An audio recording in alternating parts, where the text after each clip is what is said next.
Apa kata putra Luqman, ya bunayya inan nasa salasuna aslasin. Wahai anakku, sesungguhnya manusia itu adalah ada 3/3. Ada 3/3 bagian. Sesungguhnya manusia itu terbagi terhadap 3/3 bagian. Mana yang 3/3 bagian ini? Yang pertama sulusun lillah wa sulusun li nafsihi wa sulusun liddu'a. Yang pertama sulusun. Bismillahirrahmanirrahim. Assalamualaikum warahmatullahi wabarakatuh. Waalaikumsalam warahmatullahi wabarakatuh. Hamdan wa syukran lillah, wassalatu wassalamu ala rasulillah an-nabiyil mustafa wa man wala. Asyhadu an la ilaha illallah wa asyhadu anna muhammadan abduhu wa rasuluhu la nabiyya ba'dah.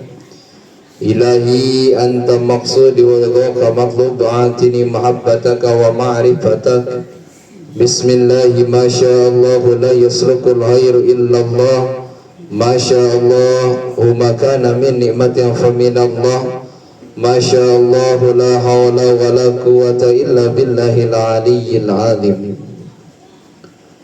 Hadratul kiram wal muhtaram, jemaah kaum muslimin wal muslimat semuanya, adik-adik binaan Yayasan Insan Bakti Pertiwi. Pertama dan yang paling utama, puja-puji serta syukur kita haturkan kepada Allah Rabbul Ghafur. Salawat teriring salamnya senantiasa tercurah limpahkan kepada junjungan alam, yakni Habibana wa Nabiyana wa Maulana Al-Karim, Nabi besar Muhammad sallallahu alaihi wasallam. Tak lupa para keluarga, para sahabat tabi'in, tabi'at, para alim, ulama-ulama salihin, kum semuanya. Semoga kita diakui sebagai umatnya yang mendapatkan syafaat yaumil qiyamah. Amin ya Allah ya rabbal alamin. Hadirin jemaah rahimakumullah, setiap yang ada pasti akan tiada. Setiap ada pertemuan pasti akan ada perpisahan. Setiap ada yang baru pasti akan ada yang lama. Begitulah kehidupan kita di dunia, di alam fana, di alam yang rusak ini, di alam yang tidak kekal ini.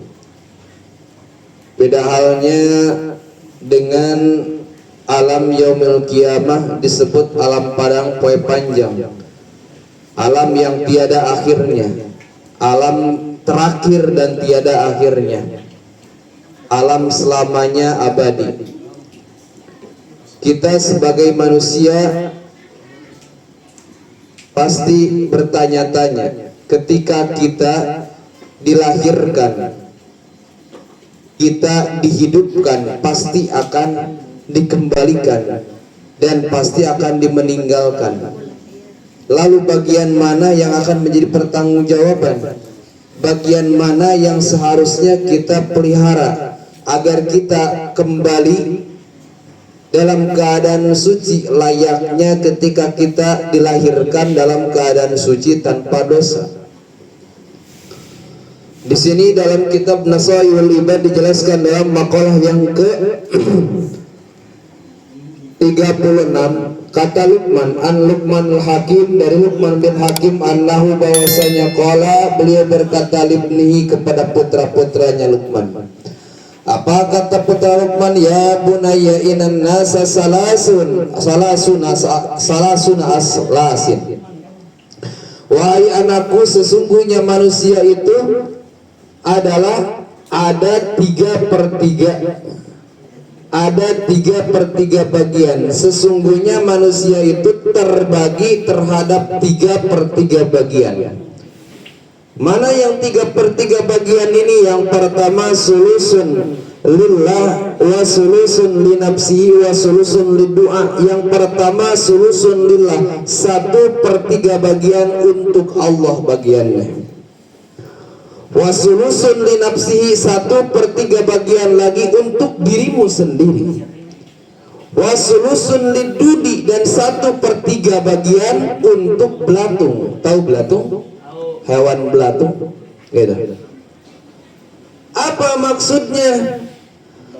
Fa amma ma huwa lillahi faruhu. Adapun untuk Allah, adapun bagian untuk Allah adalah faruhu, yaitu ruhnya. Kita ruh sudah hidup bahkan sebelum alam lahir, sebelum alam rahim, sebelum alam lahir, yaitu adanya di alam ruh, alam yang pertama. Semua manusia ditanya, siapa aku dan siapa engkau, kata Allah, dan mereka semua menjawab, aku ini adalah hambamu dan engkau adalah Tuhanku. Semua menjawab seperti itu. Tetapi ketika sudah keluar dari perut ibundanya, terus dia menginjak masa dewasa, ada yang taat kepada Allah, ada yang tidak. Ada yang sejalur dengan fitrahnya, dengan syariat yang diajarkannya, yang diperintahkannya, ada yang tidak. Lalu kita pun akan kembali kepada Allah Subhanahu wa ta'ala. Mana bagian mana yang akan kembali? Apakah tangan kita, ataukah tubuh kita, ataukah amal kita, atau ruh kita? Ternyata di sini dijelaskan yang akan kembali dan yang akan dimintai pertanggungjawaban hanyalah ruh. Raga ini tiada bisa terkendali tanpa ruh. Ini ibaratkan seperti HP. HP bisa hidup karena adanya baterai. Kalau baterainya dicabut, HP bisa berguna, bisa nyala atau tidak? Tidak. Begitupun manusia, nyawanya atau disebut baterainya itu adalah ruhnya. Ketika ruh itu Allah cabut, dari mulai pertama ibu jari naik kepada mata kaki, dari mata kaki berhenti sebentar, naik lagi ke lutut, dari lutut berhenti sebentar, dari lutut ke bawah sudah tiada rasa, mati rasa. Dari lutut naik ke atas, berhenti di pinggang, dari pinggang langsung naik ke atas, berhenti di tenggorokan. Ketika kita bertobat dalam keadaan napas, dalam keadaan nyawa sudah di tenggorokan, maka tobat kita tidak akan pernah bisa diterima oleh Allah. Kecuali kalau misalkan sakaratul maut kita masih di bawah tenggorokan, masih kita bisa diterima.